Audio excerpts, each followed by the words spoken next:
ইনি হচ্ছেন আমার বৌদি গীতুদি, গীতালি। গীতালি। এখন ওনার বয়স 18 আর আমার 12। তো আমরা দুজনে, আমি ওনাদের বোঝাচ্ছি, চেষ্টা করছি এটা বলার যে ভালো ভালো কথা বললে শরীর ভালো থাকে, আর শরীর ভালো রাখার মূল যে সূত্র সেটা হচ্ছে শরীর সম্বন্ধে কারো আলোচনা না করা, কারোর সঙ্গে। অসুখ বিসুখ, কোন ডাক্তার দেখিয়েছি, সে কি দিল, আমরা কি খাচ্ছি, কতটা ওষুধ দিল, তবে কারণ এটা বললেই দেখা যায় যাকে বলছো সে বলবে অমুক ডাক্তার দেখাও, সেকেন্ড ওপিনিয়ন নাও, থার্ড ওপিনিয়ন নাও, তারপরে করতে করতে 25টা ডাক্তারের কাছে দৌড়াই, তারা ওষুধ দেয় আর আমরা খেতেই থাকি ওষুধ।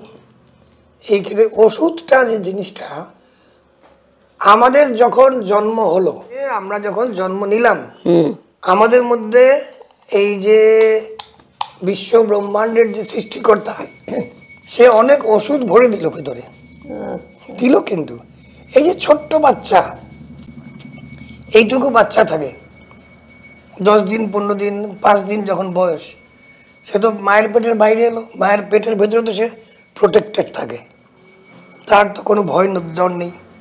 সেখানে বাইরে এলো একটা নতুন একটা পরিস্থিতি, নানান রকমের আকাশে বাতাসে বিষ, তার থেকেও বড় বিষ মানুষের কথাবার্তা। এই যে বাচ্চাকে এই সামলানো, এই করা, যে যা কথাবার্তা আমরা তার চারদিকে বলছি, সে কিন্তু সেগুলি শুষছে। এই পরিস্থিতিটা থাকে 4 বছর বয়স পর্যন্ত। 4 বছর বয়স পর্যন্ত একটা শিশু শিখতে থাকে। আমরা যেমন কম্পিউটার কিনি, কম্পিউটারটা কিনে, ওটা কিনে আনলে কিছু হবে না, ওটাতে সফটওয়্যার দিতে হয়, প্রোগ্রামগুলি ভরি আমরা, তাই তো? প্রোগ্রামগুলি ভরলে তারপরে কম্পিউটারটা কাজ করে। এই যে ফোনটা কিনলাম, তারপরে আমরা প্লে স্টেশন থেকে অনেক কিছু নামাই, সিনেমা দেখবো, ইউটিউব দেখবো, মুগ্ধ। ওই 4 বছর পর্যন্ত শিশুটি প্রোগ্রাম হচ্ছে, মাথাটা, ব্রেনটা, মানে জীবনটা কি, জীবনযাত্রাটা কি, সে সেটা শুনতে থাকে। শুনতে শুনতে ওগুলি তার মাথার মধ্যে সফটওয়্যার হয়, মানে প্রোগ্রাম হয়। 4 বছর পরে সে সেগুলিই করবে যেগুলি সে 4 বছর অবধি শিখে শুনেছে, দেখেছে, এবং যে ঘটনাগুলির মধ্যে দিয়ে সে গেছে, ওইটাই হচ্ছে তার প্রোগ্রাম, ওইটাই জীবন। আমরা না জেনে সেই 4 বছর পর্যন্ত শিশুর সামনে এমন অনেক কিছু কীর্তিকলাপ করি বা অনেক কিছু আমরা বলি নেগেটিভ, পড়ে যাবি, রাস্তা পারস না, গরুতে গুঁতো দেবে, জলে ডুবে যাবি, এই বলিস না কিন্তু পুলিশকে ডাকবো, ভয় ঢুকাতে থাকি। মানে জীবনটা যে আনন্দের, ভয়ের না, সেইটা আমরা বলি না। আমরা কি বলি, জীবনে খুব সাবধানে থাকবে, চারিদিকে প্রচুর শয়তান লোক, সবাই তোমাকে ঠকাবে,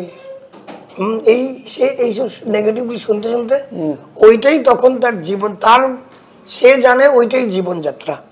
তার যখন 13, 14, 18 বছর হয়ে যায়, ওইটা আরও বেড়ে যায়, আরও নানান কিছু শোনে, এখানে আগুন লেগেছে, এখানে দাঙ্গা, রায়ট দেখে, তারপরে রাজনৈতিক সব কিছু দেখে, দেখে দেখে তার অবস্থা খুবই খারাপ হয়। অবস্থা খারাপ হয় মানে বাইরে থেকে দেখলে বুঝবে না, কিন্তু ভিতরটা তার নেগেটিভিটিতে ভরে গেছে। কাজেই তোমাদের যাদের নতুন বাচ্চা কাচ্চা হচ্ছে বা হয়েছে, যারা ছোট শিশু, যারা নতুন নতুন বাবা মা, এটা খুব ইম্পর্টেন্ট যে তোমরা শিশুদের সামনে সব সময় এনকারেজিং কথা বলবে। এই যে 2 দিন আগে এক বন্ধু বলতো যে যে আমার স্ত্রী না সবসময় আমার ছেলে মেয়েকে অন্যের সঙ্গে কম্পেয়ার করে, বলে দেখ পাশের বাড়ি মেয়েটাকে, ওর পা ধুয়ে জল খা, দেখ পাশের বাড়ি ছেলেটাকে অঙ্কেতে 100তে 90 পেয়েছে, তুই মাত্র 30 পেয়েছিস, তোর দ্বারা কিচ্ছু হবে না। এইগুলি কিন্তু প্রোগ্রামিং, এগুলিকে আমরা প্রোগ্রামিং বলি। এই যে শৈলেন্দ্র যা করে বা অমৃতা যা করে, প্রোগ্রামিং করে। কম্পিউটারে প্রোগ্রামটা লেখে, এই আমরাও কিন্তু প্রোগ্রাম লিখছি এই ছোট ছোট শিশুদের বা বাচ্চা কাচ্চাদের এগুলি বলে আমরা প্রোগ্রামটা লিখে দিচ্ছি, সারা জীবন তা ওইভাবেই কাটবে ভয়ে ভয়ে। সেই ভয় থেকে পরে যখন বার্ধক্য বা প্রৌঢ় হয়ে আমরা যখন কোনো অসুখ বিসুখ হয়, সেই অসুখ বিসুখগুলোকে কীভাবে হ্যান্ডেল করতে হবে আমরা জানি না, আমাদের কাছে সেই সেই সাহসটা নেই। আমরা ডাক্তারের কাছে দৌড়াই, ডাক্তারের কাছে যাওয়াই উচিত, কঠিন জানা উচিত কী হয়েছে না হয়েছে। কিন্তু ওই যে বললাম, আমরা যখন জন্ম নিই সৃষ্টিকর্তা সব ওষুধ আমাদের ভিতরে দিয়েছে, দেবেই, সমস্ত কিছু থেকে সেরে ওঠার ওষুধ আমাদের আছে। অত টেকনিক্যাল কথাবার্তা যাওয়ার দরকার নেই, কিন্তু আছে। তো ইনি যখন বানিয়েছেন আমাদের, মানে এটা অটোমেটিক ঠিক হয়ে যায়। ফোন অনেক সময় দেখবে অনেক কিছু হয়, আবার রিস্টার্ট করলে ঠিক হয়ে যায়, তা আমাদের রিস্টার্ট করতে হবে। আচ্ছা, বুঝলে, রিস্টার্ট করলে মাঝে মাঝে রিস্টার্ট করতে হবে। আচ্ছা, তো মাঝে মাঝে রিস্টার্ট মানে কি, এই যে 2-4টে ভালো কথা যেগুলি আমি লিখে দেবো, এগুলিকে অ্যাফার্মেশন বলে, মানে মন্ত্র। মন্ত্র মানে খালি সংস্কৃতে লিখলেই যে মন্ত্র হয় তা না, বাংলাতেও হয়। যে আমি ভালো আছি, আমার শরীর স্বাস্থ্য আর মন খুব ভালো, আমার সাহস কনফিডেন্স আর এনার্জি রোজ বাড়ছে, আমার জীবন রোজ উন্নত থেকে উন্নততর হচ্ছে। এই যে 4টা 5টা 10টা লাইন যদি রোজ বলি, রিপিট করতে করতে করতে করতে আমাদের এই যে ব্রেনে যে সেলগুলো আছে শোনে, আমরা ঘুমিয়ে থাকলেও শোনে, যদি আমরা চালিয়ে দিই ভালো কথাগুলি ওরা শোনে। কিন্তু শুনতে শুনতে প্রোগ্রামটা চেঞ্জ হয়, রিস্টার্ট হচ্ছে, ব্রেনটা রিস্টার্ট হচ্ছে। তো যখন রিস্টার্ট হবে হঠাৎ করে একদিন দেখবে আর ভয় নেই, ডর নেই, দেখবে শরীরটা ভালো হতে শুরু করেছে, মনটা ভালো ফিল হচ্ছে, খাবারটা বেশি ভালো হজম হচ্ছে, বাইরে যাওয়ার ইচ্ছে হচ্ছে, একটু সিনেমা দেখে আসলে ফুচকা খেয়ে আসে, আজে বাজে জিনিস খাওয়া যায় মাঝে মাঝে, কোনো অসুবিধা নেই। শরীরে এই যে পেট খারাপ হয় আমাদের আজে বাজে জিনিস খেলে, পেট খারাপ হলো তো, পেট খারাপটা কি, ওইটা একটা প্রাকৃতিক প্রসেস বিষটাকে বের করে দেওয়ার, তাই তো। কাজেই সমস্ত এই যেমন এইটা, এই যে ব্যথা পেলাম বা পুড়ে গেলাম, রক্ত কেটে রক্ত বেরোলো, একটু পরে শুকিয়ে যায়, ওটা কে শুকায়? আমরাই তো শুকালাম। আমাদের শরীরের ভেতরে যে কেমিক্যালটা আছে সেটাই তো রক্তটা শুকিয়ে দিল। ঠিক সেই রকমই এই যে দাদার যে পায়ে ব্যথা বা হাঁটাতে অসুবিধে ইত্যাদি ইত্যাদি, এগুলো ঠিক হয়ে যায়। কিন্তু রোজ এই যে 5টা 10টা কথা রোজ বলতে হবে, বিশেষ করে এই যে 4টা 5টা বাক্য, যেটা আমি অনেককেই বলি, আমি লিখে দিই অবশ্য,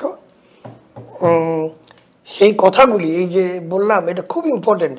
এই যে রোজ সকালে উঠে, আর যদি আমরা রেকর্ড করে নিই নিজের গলায়, আর যদি বলতে থাকি, এই চালিয়ে দিই ঘুমানোর সময়, এই যে আমার শরীর স্বাস্থ্য আর মন খুব ভালো আছে, এটা কিন্তু এটাকে বলে আমাদের অবচেতন মন বা সাবকনশিয়াস মাইন্ড। এটা শুনলো কথাটা, আমাদের অবচেতন মন শুনলো যে আমার শরীর স্বাস্থ্য আর মন খুব ভালো আছে, আমার সাহস কনফিডেন্স এনার্জি রোজ বাড়ছে, আমার জীবন রোজ উন্নত থেকে উন্নততর হচ্ছে। এই কথাগুলি বলার সময় কোনো অসুখের নাম নিতে নেই, যে আমার ডায়াবেটিস ভালো হয়ে যাচ্ছে এরকম না, মেনেই নিতে হবে সব ভালো ভালো। হ্যাঁ, আমি সকালে উঠে সব কাজ নিজে হাতে করি, এইগুলি তুমি যখন বলতে থাকবে, এটা শুনতে একটু অবিশ্বাস্য লাগবে, বলি আবার কি কথা বললেই হয়ে যাবে, হয়ে যাবে, হয়ে যায়, হয়ে যাচ্ছে। হাজার হাজার লোক আমাকে লিখে জানাচ্ছে যে তাদের হয়েছে, তারা কমপ্লিটলি তারা ঘুরে গেছে তাদের জীবনটা। তা তারা যদি পারে, তোমরা কেন পারবে না? এবার কিছু বলো, তোমার এখানে মাইক লাগিয়েছি তো। না, খুব ভালো বললে, এবং এগুলো বলবো, খুবই সুন্দর, যেন করতে পারি, এটাই ভালো। হ্যাঁ, করতে হবে, কিন্তু করতে হবে রোজ। তুমি মনে করবে এটা তোমার হোমওয়ার্ক, স্কুলের হোমওয়ার্ক, এটা তোমাকে রোজ করতে হবে। তো সবচেয়ে ভালো হয়, আমিও রেকর্ড করে দিয়ে যেতে পারি, যেটা তোমরা রোজ চালিয়ে শুনবে, আর নিজের গলায় রেকর্ড করলে আরো খুব ভালো। আচ্ছা, চালিয়ে দেবে। ঘুমিয়ে পড়লেও আমরা যখন ঘুমোতে যাই, আমাদের সাবকনশিয়াস মাইন্ডটা জেগে ওঠে, অবচেতন মনটা, ও কিন্তু শুনছে চারদিকে কি হচ্ছে। আচ্ছা, তোমাকে ঘুম থেকে কে তুলে দেয়? তোমার অবচেতন মন। অবচেতন মন যদি ঘুমিয়ে পড়ে, তুমি তার ঘুম থেকে উঠবে না। তখন আমাদের সবাইকে ডাকতে হবে যে গেছে, উনি তো গেছেন। কাজেই ওইটা খুব পাওয়ারফুল জিনিস। যেভাবে তোমাকে ঘুম থেকে তুলে দেয়, সেইভাবেই তোমার অসুস্থতাকে সুস্থ করে তুলবে ওই সাবকনসিয়াস মাইন্ড, ওই অবচেতন মন। আমাদের সমস্ত অসুস্থতার কারণ হচ্ছে আমাদের অবচেতন মন, আমাদের চেতন মন। এখন তফাৎটা কি? চেতন মন হচ্ছে আজকে কাঁচা লঙ্কা দিয়ে রান্না করব, শুকনো লঙ্কা দেব না। আর এটা হচ্ছে চেতন মন, যে আমি ওই দোকান থেকে কিনবো, ওই দোকানে থেকে কিনবো না। অবচেতন মনটা কি? অবচেতন মনটা জানে যে কাঁচা লঙ্কাও ঝাল, লাল গুঁড়ো লঙ্কাও ঝাল। এটা তোমার কাছে প্রোগ্রাম করা আছে। যেহেতু করা আছে প্রোগ্রামটা যে কাঁচা লঙ্কাও ঝাল জিনিস, লাল লঙ্কার গুঁড়োটাও ঝাল জিনিস, এটা তুমি জানো। এই যে জ্ঞানটা, এটা হচ্ছে অবচেতন মনে থাকে। কিন্তু তুমি যে ডিসাইড করলে যে আজকে কাঁচা লঙ্কা দেবো না, আজকে লাল লঙ্কা দেবো, এটা হচ্ছে চেতন মন। এই যে তুমি ডিসিশনটা নিলে, ওই দোকানে এটা পাওয়া যায়, এটা তোমার অবচেতন মনে আছে। তুমি ভাবলেই ভাববে এই দোকানে, ওই দোকানে আছে। অবচেতন মন বলে দেবে ইনফরমেশনটা। কিন্তু কোন দোকানে কি কিনবে আজকে, সেইটা হচ্ছে চেতন মন। চেতন মন হচ্ছে 5%, অবচেতন মন হচ্ছে 95%, 95% আমাদের জীবন কন্ট্রোল করে। ওই যে শিশুটা বড় হয়ে উঠলো, শুনতে শুনতে শুনতে শুনতে যা যা শুনলো সব তার অবচেতন মনে গেল, গিয়ে সে যেগুলি জানে, তার যে জ্ঞানটা, ওটা তার অবচেতন মন। তারপরে ওই জ্ঞানের চোটে ওই যে নেগেটিভ সব শুনলো, শুনে সে যা করবে, ভুলভাল করবে, সেটা তার চেতন মন করবে। ব্যাপারটা কি বুঝতে পারা গেল? বুঝতে পারা গেল। খুবই ভালো, খুব সুন্দর। চেঞ্জ হয়ে যাবে, কিছু ভয়ের কিছু নেই, কোনো ভয় নেই। তো এইটা খুব সোজা, এটাতে 1 পয়সার খরচ নেই। কিন্তু মানুষ আমার খরচ না করলে বলে ভালো হবো না, ভাবে বোধ হয়। হাসপাতালে না গেলে, ডাক্তারের ফিস না দিলে ভালো হবো না। ভালো হওয়াটা ডাক্তারের হাতে না, ভালো হওয়াটা তোমার উপরে। অনেক সময় ওষুধ খেয়েও অনেকে ভালো হয় না। কেন? কারণ সেটা ওষুধটাকে বিশ্বাসই করে না। যখন ডাক্তারের কাছে যাও, ডাক্তার যখন বুঝতে পারে যে ওনার তো কিছু না, ওনার তো আসলে স্ট্রেস হয়েছে, তখন এটাকে একটা ওষুধ দেয়, যেটাকে ওষুধ না, এটা চিনির গোলা। বলে রোজ খাবেন 3 বার করে। সে খুব বিশ্বাস করে, রোজ খায়, রোজ চিনির ডালা খায়, কিন্তু সে ভালো হয়ে যায়। কেন ভালো হয়ে যায়? ওই যে বিশ্বাসটা অবচেতন মনে ঢুকলো, ওই অবচেতন মন তখন তার শরীরের ভেতর থেকে নানান কেমিক্যাল নির্গত করে, শরীরে তার নিজস্ব ওষুধেই সে ভালো হয়। কিন্তু খাচ্ছে চিনির গুলি, এটাকে একটা শব্দ আছে, এটাকে প্লাসিবো এফেক্ট বলে। এটা অন্য ডাক্তাররাও করে, বা অ্যালোপ্যাথিক ডাক্তাররাও করে। প্লাসিবো ট্যাবলেটের মতো কিছুই থাকে না ওটাতে, জাস্ট পাউডার। এখন বুঝতে পারে যে এনার মানসিক স্ট্রেস হয়েছে, স্ট্রেস থেকে রাতে ঘুম হচ্ছে না, বা স্ট্রেস থেকে ওনার ব্লাড প্রেশারটা বেড়েছে, বা স্ট্রেস থেকে ওনার শরীরটা খারাপ হচ্ছে, তখন ওই প্লাসিবো, যেটাকে মানে নকল ওষুধ দেয়। দিলে পরে যারা ভালো ডাক্তার, তারা জানে যে ওষুধ লাগবে না, কিন্তু ওষুধ না দিলে এ সারবেও না, তখন ওই নকল ওষুধ দেয়। নকল ওষুধটা দিয়ে তাকে ভালো করে তোলে। ডাক্তারটাকে ভালো করে তোলে না, কিন্তু ওই যে লোকটার যে বিশ্বাসটা যে এটা খেলেই ভালো হয়ে যাব, ওই তার হরমোন তো চেঞ্জ হতে শুরু করে ভিতরে, তো নিজের হরমোনেই সে ঠিক হয়ে যায়। এইটাই রহস্য, এইটাই পিসি সরকারের ম্যাজিক, আর কিছু না।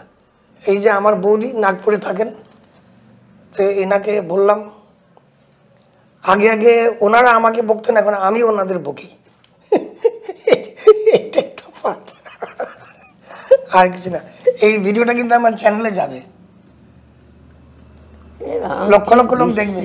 এই যে আমার গালাগালি করছে নিজেকে বলে আমি কি বিশ্রী, এক্ষুনি শেখালাম নিজেকে গালাগালি করতে নেই, বকাবকি করতে নেই। এরকম করবে তাহলে বলতে হয়, না ভালোই লাগছে, না না সুন্দর লাগছে, একেবারে সুন্দরী, ক্যাটরিনা কাইফ। যে রহস্যগুলি বললাম, এইটাই রহস্য। তোমরা যারা যারা উপকার পেয়েছো, তারা এই জন্যই উপকার পেয়েছো যে তোমার একটা প্রক্রিয়াগুলি বিশ্বাস করে করেছো। তো বৌদিকেও বললাম, দাদাকেও বললাম যে তোমাদের চিন্তার কিছু নেই, সব ভালো হয়ে যাবে এবং হবেই হবে, গ্যারান্টি, কোনো চিন্তার কিছু নেই। আমি কালকে থেকে সব লিখে দেবো, ওই সব করবে। ঠিক আছে বন্ধুরা, তোমরা সবাই ভালো থেকো। আর কিছু বলার নেই আজকে, এটা ছোট্ট একটা পার্সোনাল ভিডিও নাগপুরে আমার দাদার বাড়িতে বৌদির সঙ্গে করলাম। ঠিক আছে, ভালো থেকো।